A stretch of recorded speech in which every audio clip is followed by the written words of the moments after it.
የተከበራችሁ አይንተ እግዚአብሔር አባቶቼ ካህናት፣ ለአገልግሎት የምትፋጠኑ ለአከ ምስጢራት ወንድሞቼ ዲያቆናት፣ የእግዚአብሔርን ማዳን ሽታችሁ በዚህ በሚያስፈራውና በሚያንቀጠቅጠው የእግዚአብሔር መቅደስ ፊት የቆማችሁ ምእመናን ምእመናት፣ እንዲሁም የመንግሥተ ሰማይ ምሳሌ አድርጎ እግዚአብሔር አምላክ በሰፊው በመጽሐፍ ቅዱስ ያስተማረላችሁ ሕፃናት፣ በወደደን ባከበረን በልዑል እግዚአብሔር አምላክ ፍጹም ሰላም እንደምንከረማችሁ፣ እግዚአብሔር ይመስገን።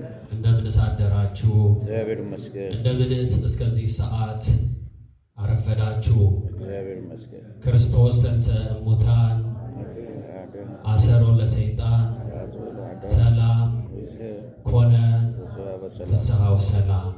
ለሰላሙ ለደስታው ለፍስሐው ጊዜ ያበቃን የአባቶቻችን አምላክ ልዑል እግዚአብሔር ስለ ሁሉም ነገር ስሙ ለዘላለም የተመሰገነና የተወደሰ ይሁን።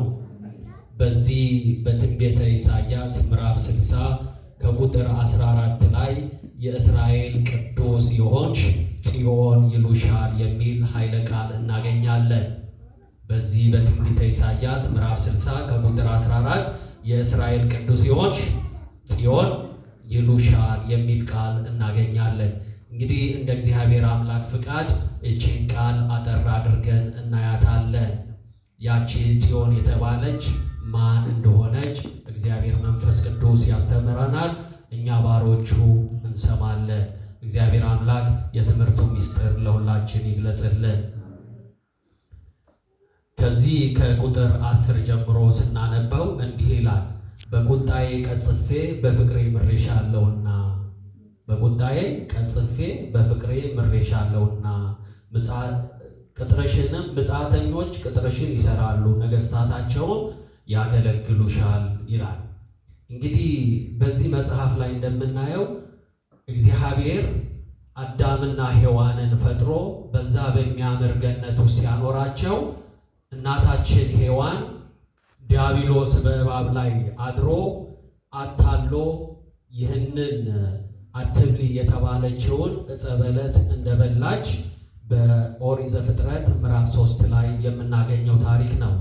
አዳምና ሔዋንን ልዑል እግዚአብሔር አምላክ አትብሉ፣ ይህንን ፍሬ በበላችሁ ጊዜ የዘላለም ሞት ወደ እናንተ ይመጣል፣ ሞት ይገዛችኋል ብሎ እንዳይበሉ የከለከላቸውን ዕፀ በለስ አዳምና ሔዋን በሉ።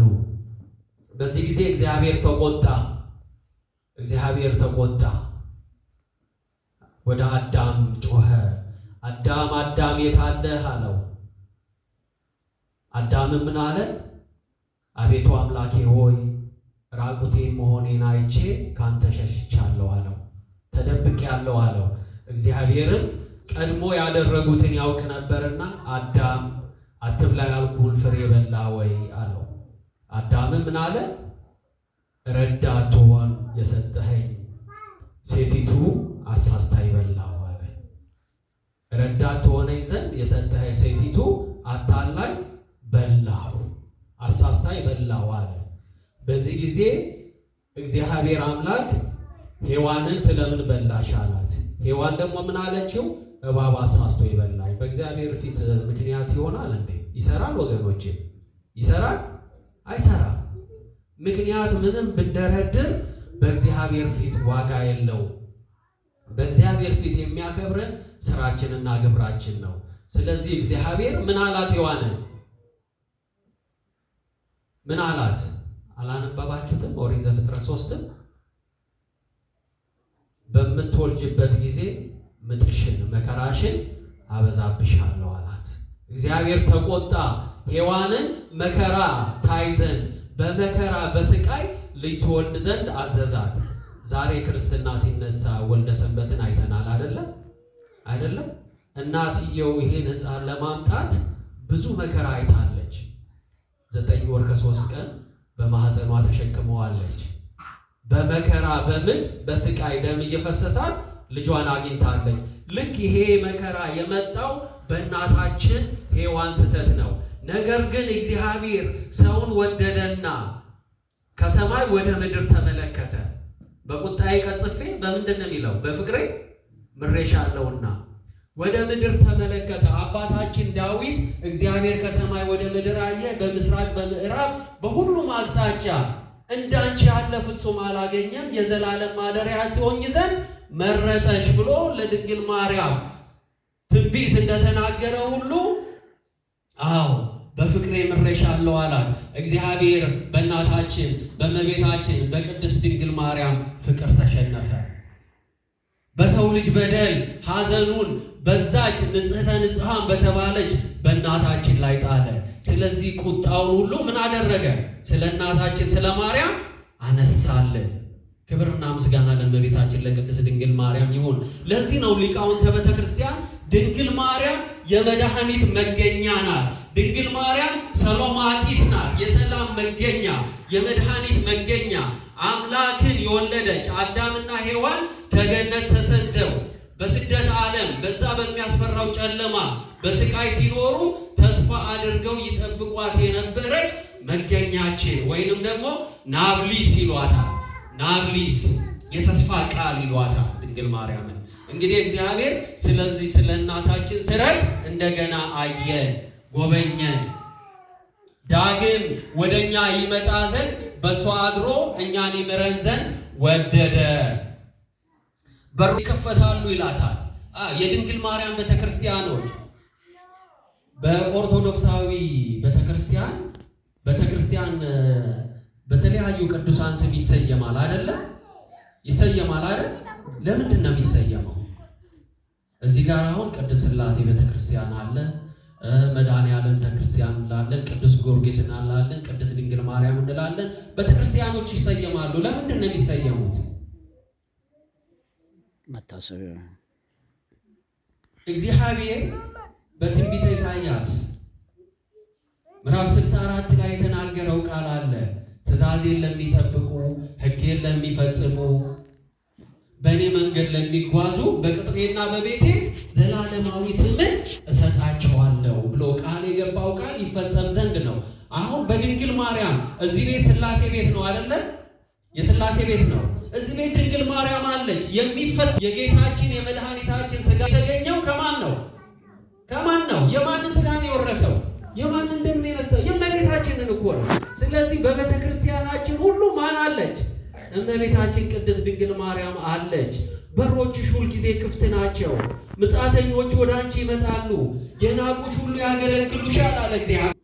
የናቁሽ ሁሉ ያገለግሉሻል፣ የካዱሽ ሁሉ ይመለሳሉ። የጊዜ ጉዳይ ነው።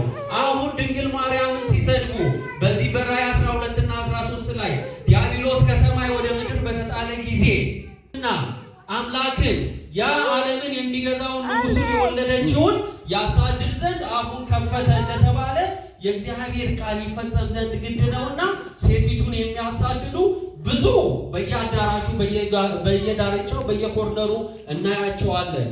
ይህ የዓለም ፍጻሜ ምልክት ነው ወገኖቼ። በማቴዎስ 24 ላይ ጌታችን የፍጻሜ ዓለምን ምልክት ሲነግረን ብዙዎች በስሜ ይመጣሉ፣ ብዙዎችንም ያስታሉ፣ ነገር ግን አትመኗቸው፣ ያ እስከ መጨረሻ በቃሌ የሚጸና እሱ ብቻ ይድናል ብሎ ቃል የተናገረው እኛ የምንጸናባት መንሰላላችን ሁሉም የናቋት መጥተው ወደ እግሯ ጫማ የሚሰግዱላት ድንግል ማርያም ናት። ድንግል ማርያምን የሰጠን ልዑል እግዚአብሔር አምላክ ክብር ምስጋና ለሱ ይሁን። ዛሬ የምናከብረው ትንሣኤ በዓላችንን ዛሬ የምናከብረው ደስታችንን እንድናይ ያደረገችን መንሰላላችን ማን ናት? ድንግል ማርያም ናት። ያዕቆብ በቤርሳሌ በመንሰላል ላይ በሕልሙ የእግዚአብሔር መልአክ ሲወርዱና ሲወጡባት የሰው ልጅና እግዚአብሔር ሲገናኙባት ያያት ያቺ መንሰላል ማን ናት? ድንግል ማርያም ናት። ድንግል ማርያምን ሳንይዝ ጽድቅ የለም። ለዚህ ነው በፍቅሬ ምሬሻለሁ ካለ በኋላ ስንወርድ እንዲህ ይላል፣ የመቅደሴን ስፍራ ያስጌጡ ዘንድ የሊባኖስ ክብር ጥዱና አስታውል፣ ባርትመቱንም ወደ አንቺ ያመጣሉ፣ የእግሬንም ስፍራ አከብራለሁ ይላል። የእግሬንም ስፍራ እግዚአብሔር ከሰማይ ሰማያት ሲወርድ መጀመሪያ ያረፈባት የከተመባት ከተማ ማናት? ማናት? ማናት? ካህናቶን አይደለም። ካህናቱ በቅዳሴውም በምንም ስሟን ሳይጠሩ አይውሉም። እናንተ እንደምጠይቃል ከላይ እየተናገርኩ ያለው ቃል እየጠፋችሁ ነው። ማናት? ድንግል ማርያም እኮ ናት። እግዚአብሔር ቃል በዚህ በትንቢተ ዮሐንስ ላይ እንደምናየው ምዕራፍ 1 ከቁጥር 4 ላይ እግዚአብሔር ከሰማይ ሰማያት ያ ቃል እግዚአብሔር የተባለው ወልደ እግዚአብሔር ወልድ ጌታችን መድኃኒታችን ኢየሱስ ክርስቶስ ከሰማይ ሲወርድ መጀመሪያ የከተመባት ያረፈባት አፈሩንም ምድሩንም ከመንካቱ በፊት በማን ከተማ ነው? በእመቤታችን በቅድስት ድንግል ማርያም ነው። ስለዚህ ምን አለ እግዚአብሔር? እነዚህ የሚንቁሽ ሁሉ ወደ አንቺ እግር ጫማ ይሰግዳሉ፣ ያገለግሉሻል። እኔ አይደለም ብለው ቤታችሁ ገብታችሁ አንብቡት። ትንቢተ ኢሳይያስ ነቢዩ ኢሳይያስ የተናገረውን ቃል ነው የምደግምላችሁ። የአስጨናቂ ልጆች አንገታቸውን ደፍተው ወደ አንቺ ይመጣሉ፣ የናቁሽ ሁሉ ወደ እግርሽ ጫማ ይሰግዳሉ። የእግዚአብሔር ከተማ የእስራኤል ቅዱስ ሲሆንሽ ማን ይሉሻል? ማን ይሉሻል? ጽዮን ይሉሻል አላት። ይህን ቃል ስታነቡላቸው ብዙዎቹ ይንቀጠቀጣሉ። ይህን ቃል ስታነቡላቸው ብዙዎቹ የእስራኤል ከተማ የተባለችው በእስራኤል ከተማ የምትገኘው ጽዮን ናት ይሏቸዋል። ወገኖች አንድ ጥያቄ ልጠይቃችሁ። እግዚአብሔር ቀናተኛ አምላክ ነው። እግዚአብሔር ተዋጊ ነው፣ ስሙም እግዚአብሔር ነው ይለናል መጽሐፍ ቅዱስ። እኛ ክርስቲያኖች እንዲህ የምንደክመው እንዲህ የምንለፋው እዛ እስራኤል ሀገር ሂደን ጽዮን የምትባለው ከተማ ላይ ካልሰገድን አንድንም እንዴ? አንድንም። ሁለተኛ ነገር እግዚአብሔር እዛ ያለችውን ጽዮንን ከሆነ ሄዱና ስገዱላት የሚለን ለጣዖትን አታምልኩ፣ ለጣዖት አትገዙ የሚለን አምላክ እንዴት ነው ሄዳችሁ ለከተማ ስገዱልን የሚለው? ማስተዋሉን እግዚአብሔር አምላክ ያድለን። ያቺ ጽዮን የተባለችው የሁላችን ተስፋ ክርስቲያን የሚደንባት ደሃ ጠግቦ የሚያድርባት ሰማዕታት የወደቁላት ሰማዕታት የተሰውላት አባቶቻችን የጣም የላመን ንስር ጥለው ከበረሃ ከስደት ከአንበጣ ከጊንጥ ጋር እየታገሉ ስሟን እየጠሩ የሚከብሩባት ማናት? እመቤታችን ቅድስት ድንግል ማርያም ናት። እመቤታችን ቅድስት ድንግል ማርያም እናት ትሆነን ዘንድ የዘላለም መመኪያ ትሆነን ዘንድ በዮሐንስ አማካይነት በመቅደስ ተሰቅሎ ሳለ እነሆ እናታችሁ ብሎ የሰጠን ልዑል እግዚአብሔር አምላክ ስሙ የከበረ ይሁን። የናቁሽ ሁሉ ወደ እግርሽ ጫማ ይሰግዳሉ። እግዚአብሔር አምላክ ለድንግል ማርያም ፍቅር እንድንገዛ ማስተዋልና ጥበቡን ያድለን። የሐዘን ፕሮግራም አለን። ወደ ለቅሶ ስለምንሄድ ትምህርቱ እዚህ ጋር ይብቃል። የድንግል ማርያም በረከት ከሁላችን ጋር ይደር። እንግዲህ ወንድማችን ወልደ ዮሐንስ